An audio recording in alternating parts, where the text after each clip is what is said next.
So, first things first, guys. How are you? Very good.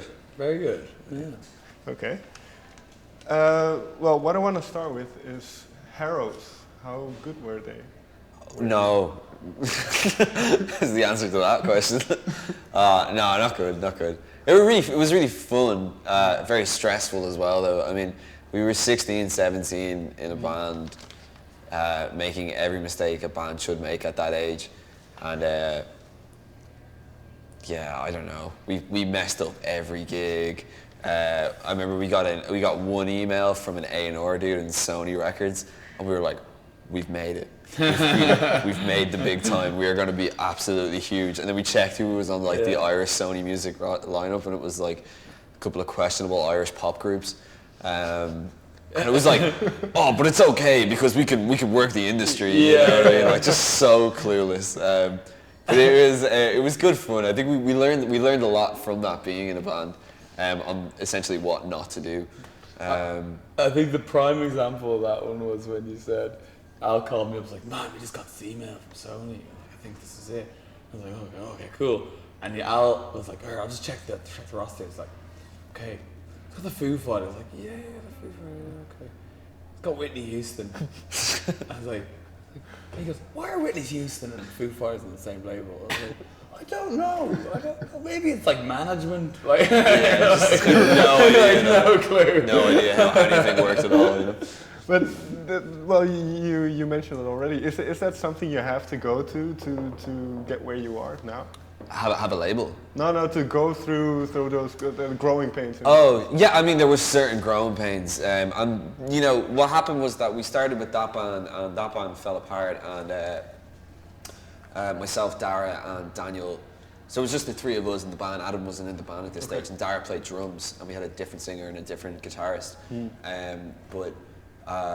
You know, when they were out of the band and we kept going, we were playing together for a long time in our bass player's shed in his house, and just like writing, and you know, writing a lot of very questionable music as well. Like, it wasn't like, oh man, all these good tracks were awful stuff. But we had another we had another band, and that was, you know, it was fun, but it just wasn't really where we were at. And then, like, yeah, there was a big period of just learning how to play with each other, and, you know, how to kind of just learn to kind of play instruments around each other, really, wasn't it? Like, you know. And then we got Adam in, and he slotted in very quickly, and Dara became the singer, and that kind of came together a lot quicker. And because I believe you met each other in school, or myself and Daniel did, yeah. Okay. Yeah. So, but with that start, do you look back at the music that you made? And you mentioned it wasn't that good, but do you still have it? Oh, of course. Oh yeah. Like, yeah. I'm not like, I think you should keep everything you do.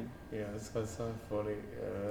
I think so, like some of it's all right. Like, I think the thing is, we went into a studio, and I didn't know what a click track was, and I was the drummer. and we were playing to a click track.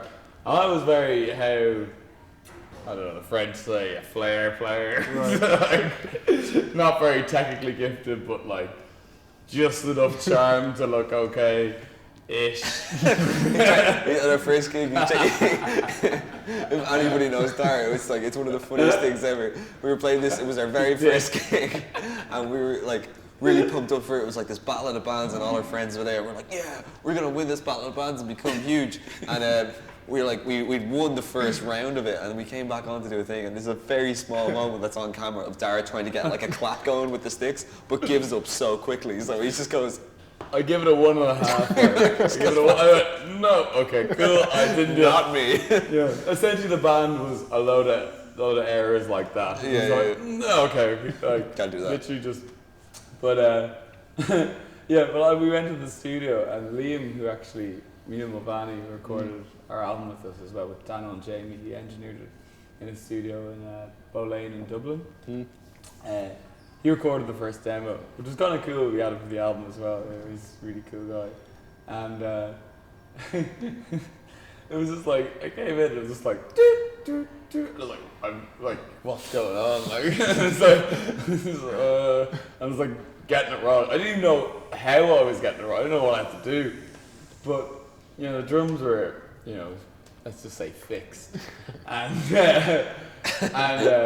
we came back into school like a week later with like 2 songs that sounded like, wow, you went to a studio, you know, you went to this thing. And they sounded like, for what it was, like the best possible way we could have sounded at that time. Right. I mean, like it was like, which kind of completely put falseness on how good we were, I suppose. Like, because like, Pretty sure every gig was a disappointment. like every gig was a disappointment. I'm pretty sure. If you listen back to those tracks or other tracks that you played, could you hear already what the band would become or what it has become now? No, like we listen to so much stuff after that, you know, like, or like we've, like who you are when you're 16 is very different when you're 24, you know, but it's not crazy. It's like music is kind of linear, so it's like, you know, it makes sense. Like we were into the Strokes and like Smiths and whatever, and like it was like there was a big breathing, there was like a big breathing gap as well between that band finishing and girl band starting. And we wrote a lot of stuff in between. Yeah. So there was a lot. There was a big change. It makes sense. It was the root of it, I suppose, in the root in the band sense. But yeah, I didn't think it wasn't a calculated move. Like, oh, we'll just be like this now, and then. Bam! 8 years later, we'll have this. Dara, with the whose decision then was it for you to become the vocalist of the band? Well, it was kind of like we were talking this the other day with Kath, our product manager, and she was in.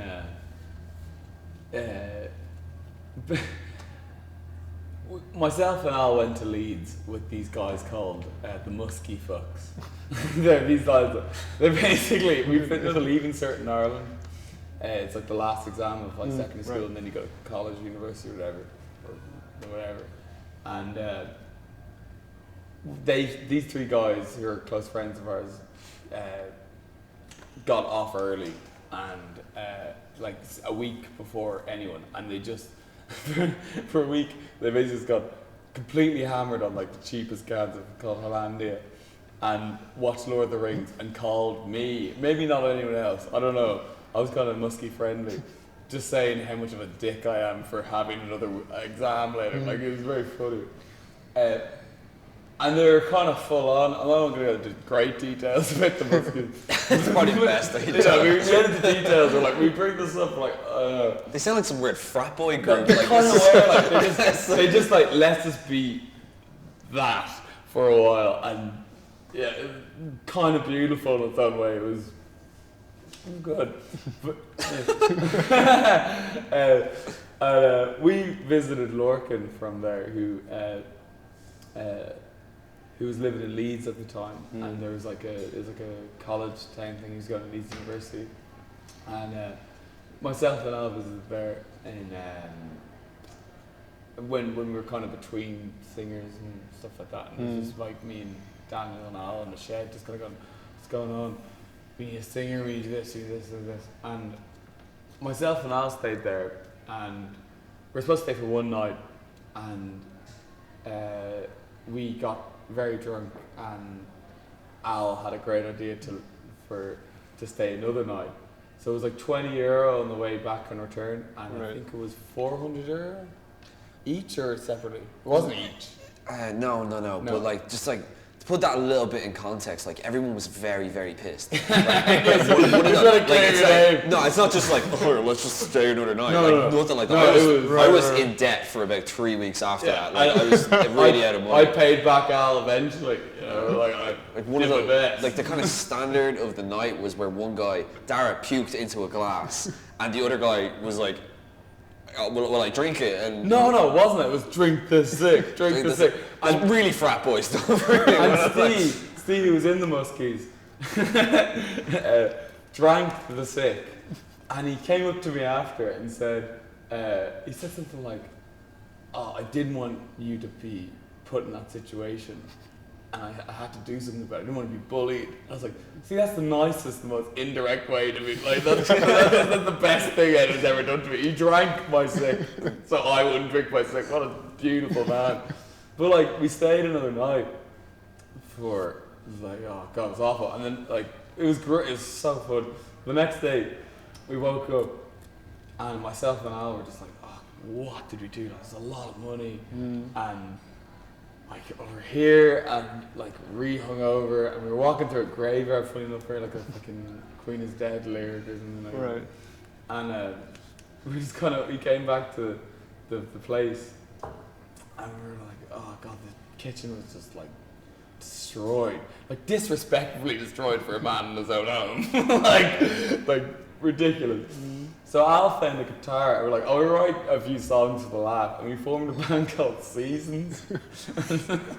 And Seasons was like, we wrote a song about Christmas. It was like, Happy Christmas, hug each other, Happy Christmas, one another. And it was an absolute belter, you know. And then we had another one called Pancake Tuesday, and I was singing this, and I was quite shy at the time, or whatever, but I was singing this. A song about Pancake Tuesday, and it was like, there's no emotion. You know, Pancake Tuesday has a lot of emotion. Just your devotion. And I just shouted. Right. And Al took a recording of it, and we just had a bit of a laugh doing it, like it was stupid. And I don't know what happened. I don't know what happened in between then and you called. Well, no, what happened after that was that, like, that's just when we kind of discovered Dara could actually scream. And what we were always looking for in a band was somebody who could scream. Because we had people who could shout in bands and like, ugh, and like, people who could scream, but it might not be the kind of style that we were looking for. But we had that Pancake Tuesday recording. It was like, shit, Dara could actually... Pank Tuesday. Dara could actually scream, but that wasn't even the importance. The important part about Seasons, the importance of Seasons, was that Dara could write very good melodies, you know what I mean? He could come up with melodies very easily. So the original idea, when we couldn't find a singer, like we were going through these singers and we couldn't find a singer, and it was just the three of us in the band, Dara's still the drummer. I was talking to Daniel on the phone, and I was like, what if what if Dara wrote the lyrics and the melodies, and then, because he's too shy to be a front man. So what if he done that, and then myself and Daniel would, you know, sing both parts, and, you know, whoever's voice suited it more, that would be the thing. I'm gonna go for that approach like the Cribs in a way, you know what I mean? Not that they write in that way, but that you'd have these alternate singers. Right. So we're like, yeah, we were like, yeah, that could make sense. All right, we're like, cool, like, let's give Dara a call. So I rang Dara, and I was like, yeah, how would you feel about that? Because I know you'd be trying to be a singer, yada, yada, yada. And he was like, no, I'd actually kind of be really up for giving it a go. But on the condition, his condition was like, I was saying, okay, well, we could do that, or we'll find another drummer. And he said, right, well, if you find another drummer and I'm not good at singing, can I please still be in the band?